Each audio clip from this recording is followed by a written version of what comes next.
السلام علیکم ناظرین، مولانا روم کی عقائد پیش کر رہا ہوں، اور آج والی عقائد کا عنوان ہے شیطانی وسوسہ۔ ایک نیاز مند کثرت سے ذکر الہی کرتا رہتا تھا، حتیٰ کہ ایک دن اس پرخلوص ذکر سے اس کے لب شیریں ہو گئے۔ شیطان نے اسے وسوسے میں مبتلا کر دیا۔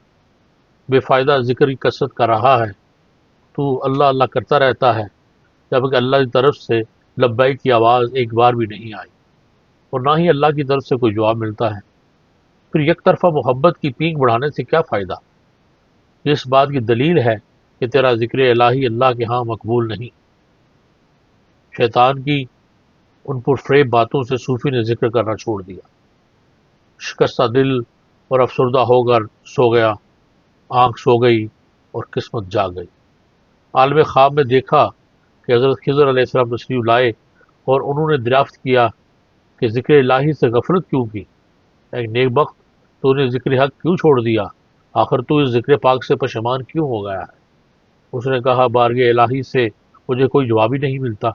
اس دل میں خیال آیا، میرا ذکر قبول ہی نہیں ہو رہا۔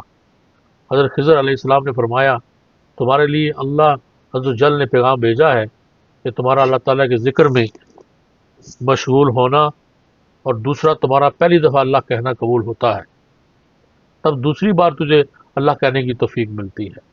تمہارے دل میں یہ جو سوز و گداز ہے، اور میری چاہت اور محبت اور تڑپ ہے، یہی تمہارے ذکر کی قبولیت کی نشانی ہے۔ اے بندے، میری محبت میں تیری یہ تدبیریں اور محنتیں سب ہماری طرف سے جذب و کشش کا ہی عکس ہے۔ اے بندے، تیرا خوف اور میری ذات سے تیرا عشق میرا ہی انعام ہے، اور میری ہی مہربانی و محبت کی کشش ہے کہ تیری ہر بار یا اللہ کی پکار میں میرا لبیک شامل ہوتا ہے۔ تمہارے ذکر کی قبولیت کی نشانی یہی ہے کہ تمہیں ذکر حق میں مشغول کر دیا ہے۔ ایک جاہل اور غافل ذکر حق اور دعا مانگنے کی توفیق سے محروم رہتا ہے۔ اللہ عز و جل کے ذکر کا اجر خود اس ذکر میں ہی پوشیدہ ہوتا ہے۔